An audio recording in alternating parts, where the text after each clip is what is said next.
Keminangkabau membuat dadi rasanya enak dan juga gurih.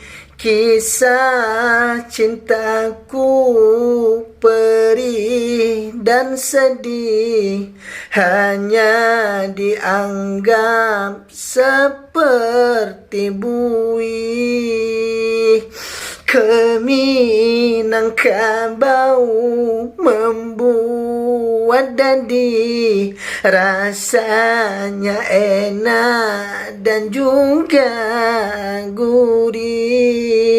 Kisah cintaku perih dan sedih, hanya dianggap seperti buih.